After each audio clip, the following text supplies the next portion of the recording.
Every collision does not lead to the formation of product. टक्कर तो होती रहती है सर, लेकिन हर टक्कर को प्रोडक्ट का बना दिया जाए ये जरूरी नहीं है सर। यानी कोलिजन सिर्फ इफेक्टिव हो काम नहीं चलेगा सर। इससे भी मतलब है कि वो कोलिजन करते वक्त उन लोगों की एनर्जी कितनी है sir. This K is equal to A into E raise power minus A by R T and this is collision theory.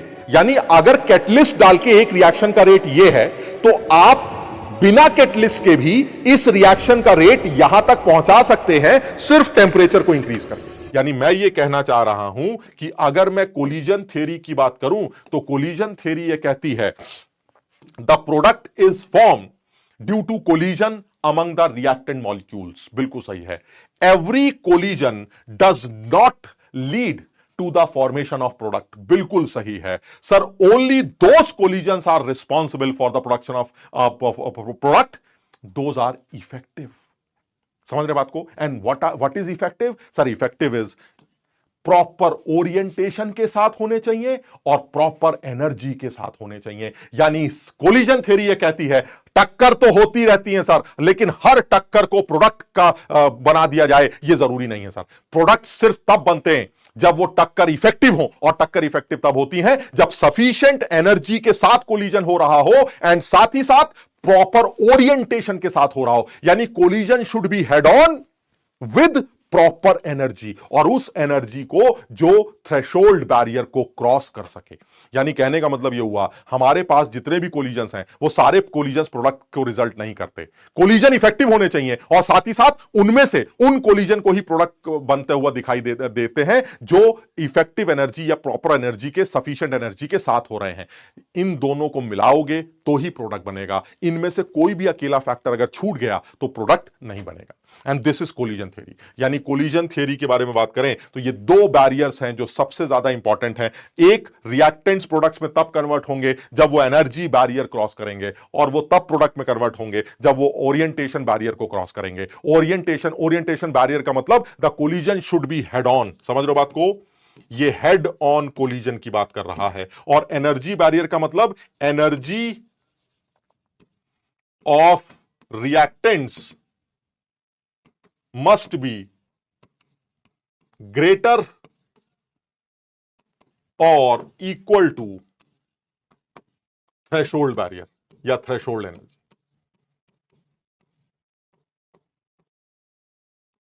समझ रहे हो बात को? सर अगर ये बैरियर क्रॉस हो गया तो प्रोडक्ट बनेगा, वरना प्रोडक्ट नहीं बनेगा। यानी इस कोलिजन थ्योरी के हिसाब से अगर देखा जाए तो मेरे पास दो फैक्टर्स हैं जो प्रोडक्ट को रिजल्ट करते हैं, जिनमें पहला फैक्टर ओरिएंटेशन फैक्टर है और दूसरा एनर्जी का फैक्टर है। इस ए फैक्टर को इफेक्टिव नंबर ऑफ कोलिजन्स कहा जाता है। इफेक्टिव समझते हो? जो कि हेड ऑन कोलिजन है sir. Effective number of collisions per unit volume per unit time बोला जाता है सर, जिसको आर्हेनियस फैक्टर या फ्रीक्वेंसी फैक्टर या प्री एक्सपोनेंशियल फैक्टर के नाम से जाना जाता है। क्लियर है?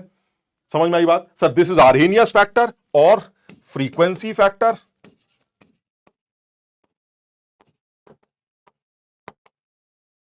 और प्री एक्सपोनेंशियल फैक्टर।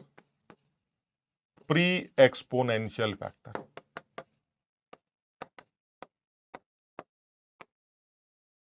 यानी अकेले इससे काम नहीं चलेगा। यानी कहने का मतलब अगर मान लीजिए मैं आपसे कहूं कि मेरे बर्तन में 1,00,000 ऐसे कोलिजन्स हैं जो इफेक्टिव, तो क्या मतलब effective energy, effective 1,00,000 collision product में कन्वर्ट हो जाएंगे ना सर? अकेले इससे काम नहीं चले। सर अब आप ये बताइए उन 1,00,000 लोगों में से कितने मॉलिक्यूल्स का फ्रैक्शन ऐसा है जिनकी एनर्जी एक पर्टिकुलर एनर्जी लेवल के बराबर या उससे ज्यादा है?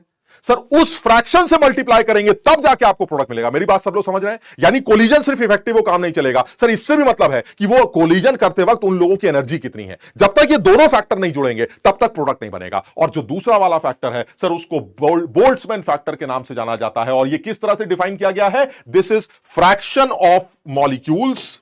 ये वो फ्रैक्शन है मॉलिक्यूल्स का जिनकी एनर्जी थ्रेशोल्ड एनर्जी के बराबर या उससे ज्यादा है, और इस फैक्टर को बोल्ट्जमैन फैक्टर का नाम दिया जाता है। यानी जब मैं इन दोनों को गुणा करता हूं तब जाके प्रोडक्ट फॉर्मेशन होती है। यानी रिएक्शन का जो रेट कांस्टेंट है सर वो A into E raise power minus E A by R T से लिंक किया जाता है। समझ रहे हो बात को? सब लोग को ये वाली बात समझ में आ गई sir? This K is equal to A into E raise power minus E A by R T and this is collision theory. जिसमें आप आगे चल के यह भी बोला गया कि आप इस ए को P इंटू जेड भी बोल सकते हैं। ए इज हमारा इफेक्टिव नंबर ऑफ कोलिजन, जिसको किस तरह से लिंक किया है, P स्टेरिक फैक्टर और Z हमारा कोलिजन फ्रीक्वेंसी। यानी कोलिजन की फ्रीक्वेंसी को आपने प्रोबेबिलिटी फैक्टर या स्टेरिक फैक्टर से मल्टीप्लाई किया, तब जाके आपको प्री एक्सपोनेंशियल फैक्टर, यानी आप आर्हेनियस के इस इक्वेशन को और इस कोलिजन थ्योरी के एक्सप्रेशन को आपस में लिंक कर सकते हैं। और जब आप इन दोनों को आपस में लिंक करेंगे तो के की वैल्यू, जो ए की वैल्यू है, वो इनडायरेक्टली पीजेड के बराबर है, where A is frequency factor और Arrhenius factor which is equal to P into Z. सब लोग याद करेंगे पी क्या है, स्टेरिक फैक्टर और probability factor, and what is Z, Z is the collision frequency. इस पर न्यूमेरिकल एडवांस लेवल पर बनाया जा सकता है। समझ रहे हो? तो सब लोग इस बात को जरूर ध्यान रखेंगे कि अगर मुझे किसी सवाल में प्री एक्सपोनेंशियल फैक्टर या आर्हेनियस फैक्टर गिवन और साथ ही साथ मुझे इन दोनों में से कोई एक वैल्यू गिवन हो, तो मैं इस इक्वेशन को यूज करके दूसरी वैल्यू निकाल सकता हूं, where P is the probability factor and Z is the collision की फ्रीक्वेंसी कितनी है। क्लियर है? तो ultimately sir this is collision theory which says k is equal to a into E raise to power minus E A by R T. और इस reaction को अगर मैं ध्यान से देखूं तो ये रिएक्शन ये कहती है कि इस रिएक्शन से आप एक चीज तो बहुत आसानी से समझ सकते हैं, और वो ये है कि अगर k की value a into E raise to power minus E A by R T है, तो अगर मैं दोनों साइड नेचुरल लॉग ले लूं तो this is ln k is equal to ln a minus E A by R T. और अगर मैं log k लगा दूं तो log k is equal to log a minus E A upon 2.303 R T. Clear है? तो इस equation से भी दो तरह के ग्राफ बनाए जा सकते हैं। अगर आप ध्यान से देखेंगे तो इस इक्वेशन से भी आप ln k और 1/rt का अगर ग्राफ बनाते हैं या 1/t का ग्राफ बनाते हैं तो जो स्लोप निकल के आएगा वो माइनस ई आता है। और अगर आप log k और 1/rt का ग्राफ बनाते हैं तो जो स्लोप निकल के आता है वो माइनस ई ए बाई 2.303 आता है। वो यहां से दिख रहा है। इतने मैथ्स के स्टूडेंट आप हैं, आप समझते हैं अगर ln k और 1/rt का ग्राफ बनाओगे तो slope will be minus E ए, और अगर आप log k और 1/rt का ग्राफ बनाते हैं then slope will be minus E A by 2.303 और इस पर जेई ने सवाल एडवांस लेवल पर भी पूछा है। और आप भी याद कर लीजिए, एक्टिवेशन एनर्जी कैलकुलेट करने का पहला तरीका ये मैंने आपके सामने लिख दिया, दिस इज मेथड 1, जिस पर कई बार सवाल पूछे गए। यानी अगर मुझे एक्टिवेशन एनर्जी कैलकुलेट करनी है तो उसका पहला तरीका ग्राफिकल मेथड है। आप मुझे log के 1/rt का या log के 1/t का या ln के 1/rt का या ln के 1/t का ग्राफ दे दीजिए, उसके स्लोप को देखकर मैं एक्टिवेशन एनर्जी प्रिडिक्ट कर सकता हूं। क्लियर है? सबको ये बात समझ में आ रही? जैसे मैं एग्जांपल लेता हूं, यह ऐसा नहीं है कि कोई एक बार पूछा गया सवाल है, ये सवाल हमसे पूछे जाते हैं। मैं तुम्हें सवाल दिखाता हूं, ये देखिए आप, ये हमसे पूछा गया सवाल। अब आप समझ लीजिए, मैं इसको सॉल्व तो नहीं करूंगा लेकिन आपसे अपने आप ही पूछने के लिए बात कर रहा हूं। ये ln k और 1/t का कर्व स्लोप दे रखा है, पूछ रहा है एक्टिवेशन एनर्जी, निकाल लेंगे। समझ लो, जैसे करके देखते हैं। सर ये देखिए, ये आपका एक्सप्रेशन क्या है, ln k is equal to ln a minus E A by R 1/t। यही तो है,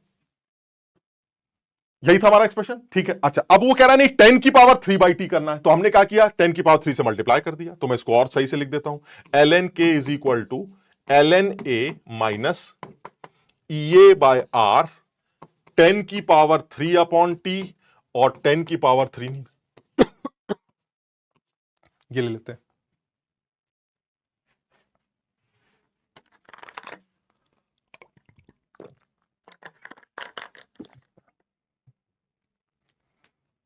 ठीक है, ये कर लेते हैं। अब क्या होगा सर, आप देखिए किस किस के बीच में ग्राफ बनाया गया है।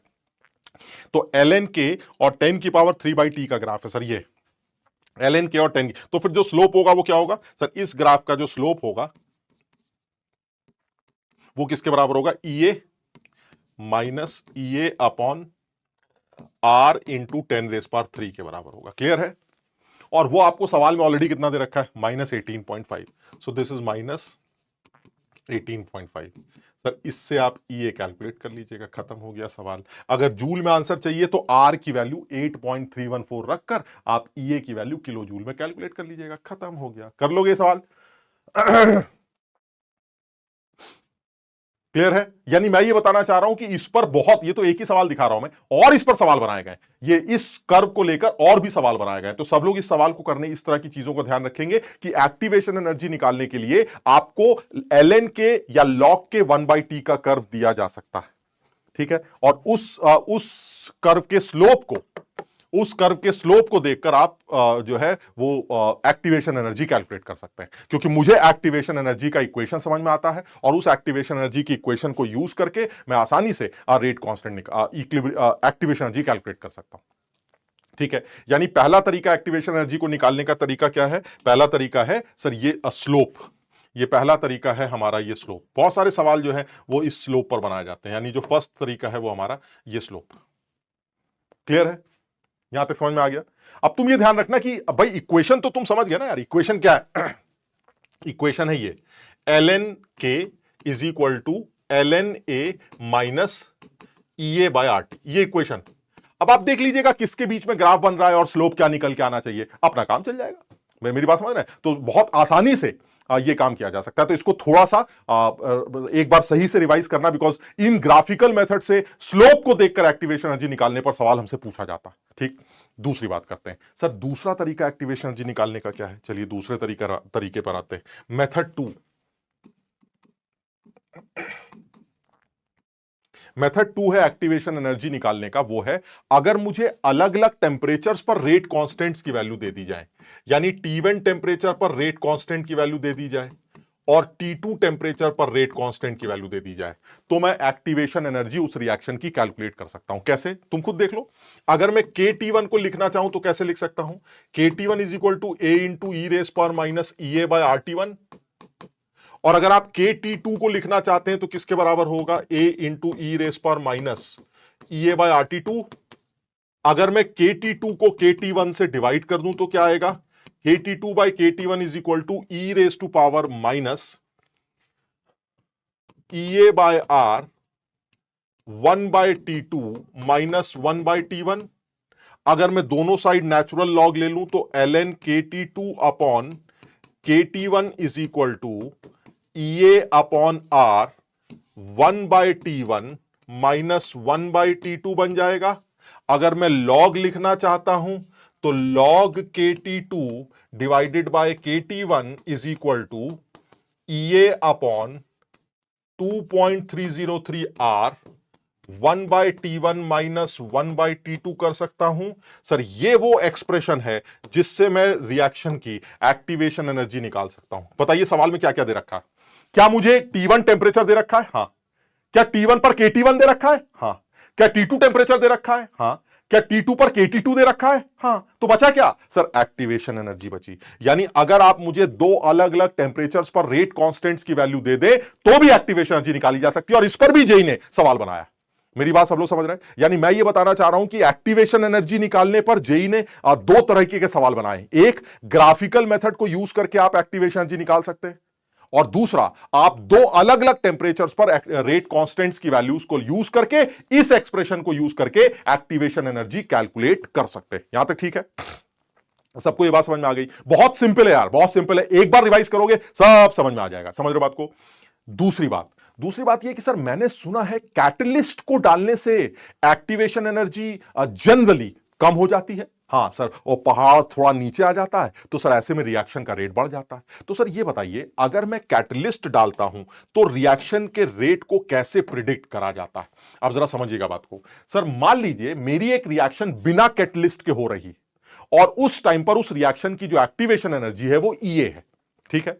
अब आप ये बताइए, अगर मैं कैटलिस्ट को डालूं तो नया रेट कांस्टेंट कैसे निकलेगा? तो उसने कहा देखिए बड़ा आसान है, अगर आप उसी टेंपरेचर पर कैटलिस्ट को यूज कर रहे हैं तो अब जो आपकी एक्टिवेशन एनर्जी है वो घट जाएगी।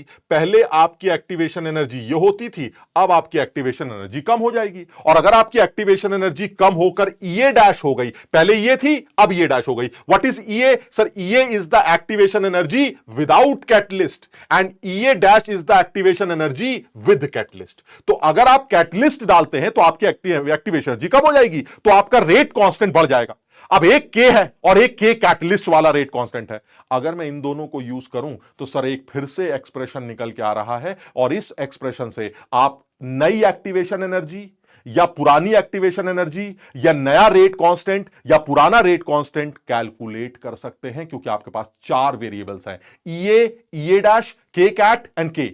आप समझ रहे हैं? यानी K catalyst is equal to A into E raise power minus A dash by RT, और बिना कैटलिस्ट के is equal to A into E raise power minus A by RT. इन दोनों एक्सप्रेशन को यूज करके सर मेरे पास एक expression आता है जिसको यूज करके आप 5 में से या 4 में से कोई भी एक वेरिएबल कैलकुलेट कर सकते हैं। यानी मैं ये बताना चाह रहा हूं कि कैटलिस्ट के डालने के बाद की जो एक्टिवेशन एनर्जी है वो एक तो इस इक्वेशन से निकल सकती है। आप समझ रहे हैं मेरी बात को? यानी बहुत साफ सी बात कर रहे हैं कि अगर आपने बिना कैटलिस्ट के रेट कांस्टेंट की बात की तो this is A into E raise to power minus E A by RT. ये वो है जो सिंपल है, जिसमें कुछ नहीं पड़ा। अब मैंने कैटलिस्ट डाल दिया, जब आप कैटलिस्ट डालेंगे तो रेट कांस्टेंट की वैल्यू के कैटलिस्ट हो जाएगी, और वो A into E raise to power minus catalyst पहाड़ को नीचे गिरा देगा, ये आ जाएगी। अगर मैं इन दोनों को यूज करता हूं तो जैसे अभी मैंने डिराइव किया था, के कैटलिस्ट को डिवाइड करें अगर के से, तो K catalyst by K is equal to E raise to power minus किसके बराबर आ जाएगा? ई रेस पर minus E A dash minus E A by RT. यही एक्सप्रेशन बना था ना, एक बार देख लेते हैं। E A minus E A dash upon RT, बिल्कुल सही सर, ये आपका एक्सप्रेशन।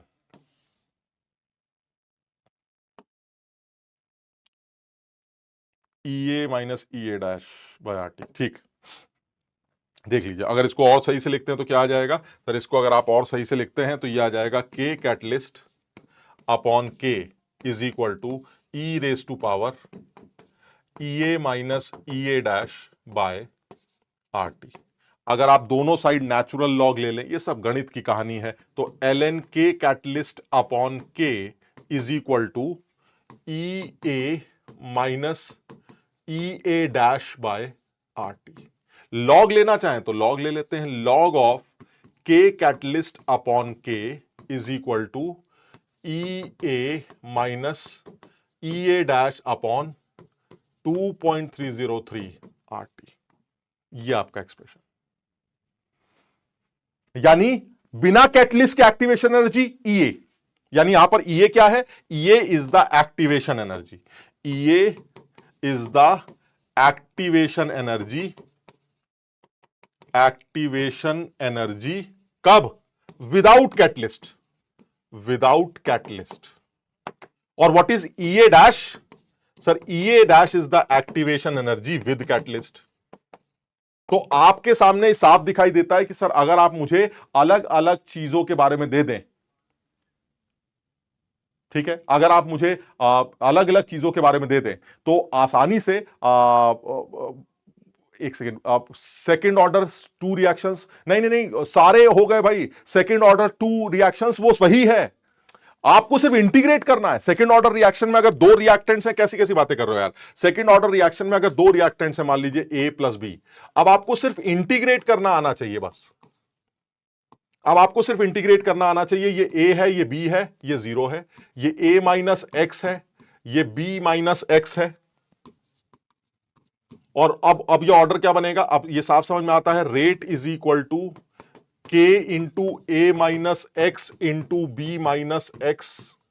अब आप रेट की वैल्यू क्या लिखेंगे? अब आप इसको सिर्फ इंटीग्रेट करेंगे, ए के रेस्पेक्ट में, बी के रेस्पेक्ट में। अगर आप इंटीग्रेट कर पाते हैं तो ये सिर्फ इंटीग्रेशन बचता है और इसमें कुछ नहीं करना है। आप समझ रहे हैं? तो आसान है एकदम, है ना? तो इसमें ऐसा नहीं है कि कुछ रहता है, ये यही वो पॉइंट्स हैं जो आपको एक बार डिस्कस करने, ठीक है? चलिए सर नेक्स्ट पॉइंट पर आते हैं। नेक्स्ट पॉइंट क्या है?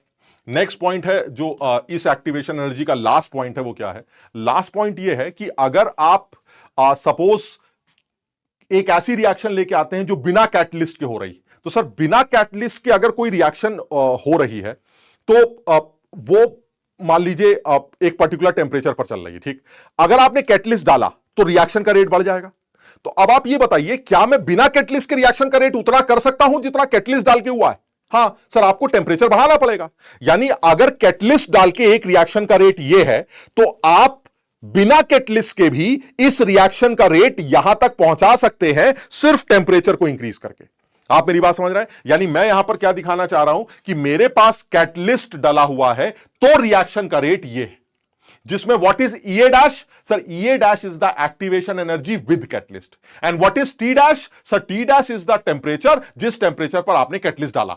अब आपसे ही कहा जा रहा है कि क्या मैं सेम रेट अटेन कर सकता हूं बिना कैटलिस्ट के? बिल्कुल कर सकते हैं। आप टी डैश की जगह टी कर दीजिए टेम्परेचर। यानी अगर आप अपने टेम्परेचर को बढ़ाकर टी कर दें तो बिना कैटलिस्ट के भी अपने रिएक्शन के रेट को बढ़ा सकते हैं। यानी कहने का मतलब यह हुआ, यह कैटलिस्ट की प्रेजेंस में रेट है और यह बिना कैटलिस्ट की प्रेजेंस में रेट है। क्या ये दोनों बराबर हो सकते हैं? हां सर, ये दोनों बराबर हो सकते हैं। आप इन दोनों को आपस में इक्वेट करिए, ये इक्वेशन आपके सामने आएगी, E A by T is equal to E A dash by T dash, where E A dash is the activation energy of in presence of catalyst, T dash is the temperature जिस टेम्परेचर पर आपने catalyst डाला है, E is the activation energy without catalyst and T is the temperature जो आप बढ़ाकर करेंगे ताकि रेट सेम आ जाए।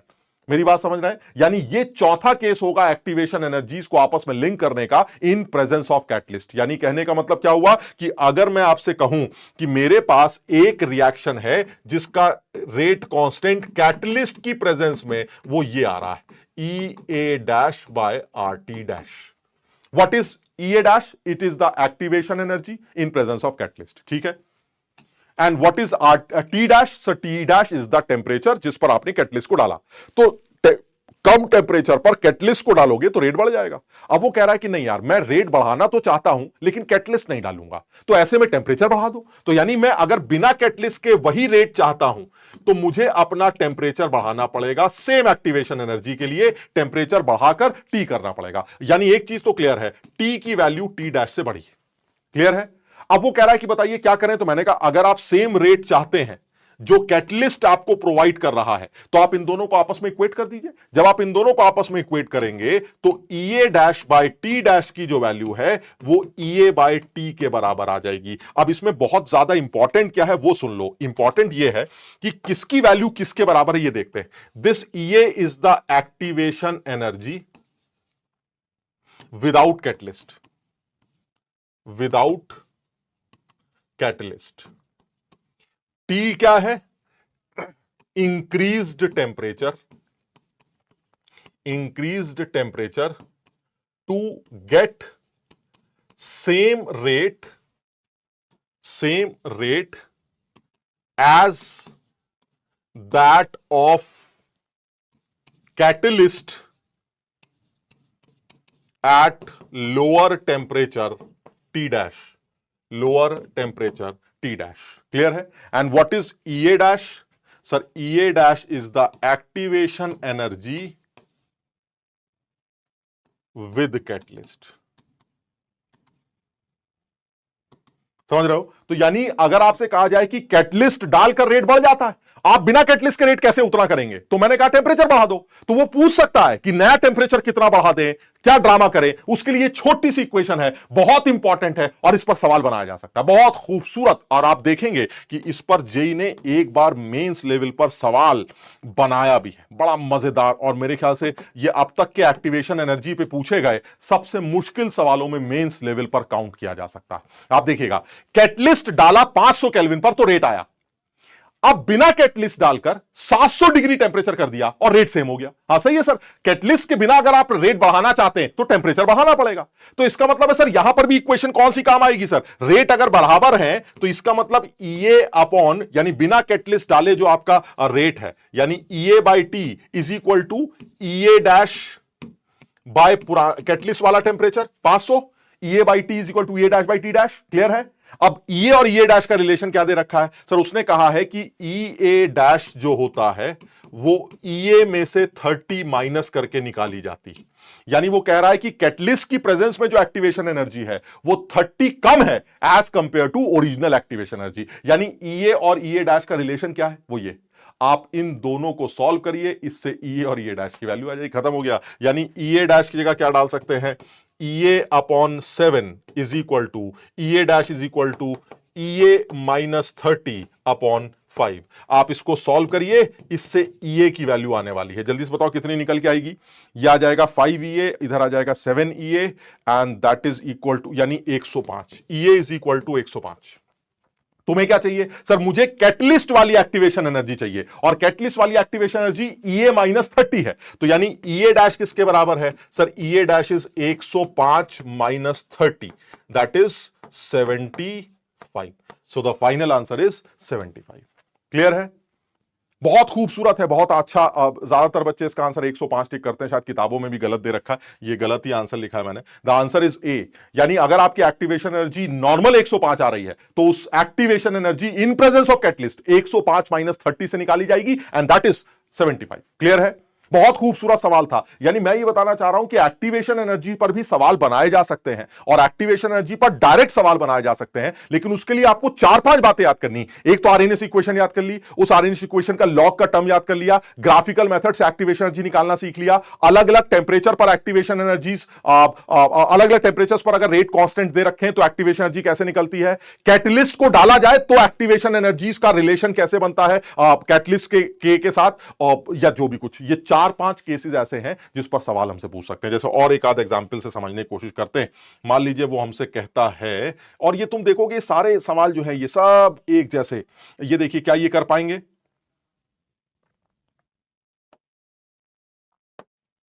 ये जो पूछे गए सवाल हैं उसके बारे में बात करते हैं। ये लीजिए आप, ये हमसे पूछा गया सवाल है जेईई मेंस में। कितना सीधा सवाल है। If the activation energy of the reaction is 80.9, the fraction of molecules, अरे वाह ये तो बड़ा अच्छा सवाल है, the fraction of molecules at 700 kelvin having enough energy to react to form product. तुम बताओ वो कौन सी एनर्जी होती है, वो कौन सा फ्रैक्शन होता है जिसकी एनर्जी थ्रेशोल्ड बैरियर के बराबर या उससे ज्यादा होती है? सर उसको क्या कहते हैं सर? उसको कहते हैं e⁻⁻⁸ याद है? बोल्ट्जमैन फैक्टर कहते हैं sir. This is Boltzmann factor. और सवाल में ये वैल्यू कितनी है? e⁻⁻x। क्लियर है? अब बताइए x की वैल्यू कितनी है सर? x की वैल्यू EA/RT है, खत्म हो गया। x is equal to EA/RT।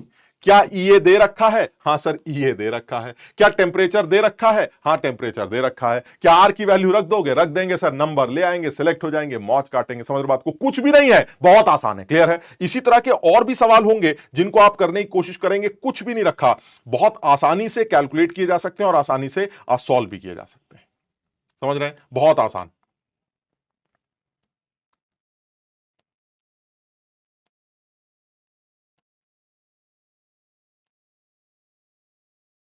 ये देखिए 2019 जो कि एक अच्छा पेपर माना जाता है, उसका सवाल सेम। ln k और 1/t का कर्व क्या बताया था सर? ln k और 1/t के कर्व का जो स्लोप होता है वो -EA/R होता है, अभी आपने बताया था। यानी स्लोप की जो वैल्यू है वो -EA/R है, और वो ऑलरेडी कितनी है सर? वो दे रखी है -4606। समझ रहे हो बात को सर? इसका मतलब ये हुआ जो स्लोप है वो आपको प्रोवाइड किया गया है, स्लोप इज -EA/R। क्लियर?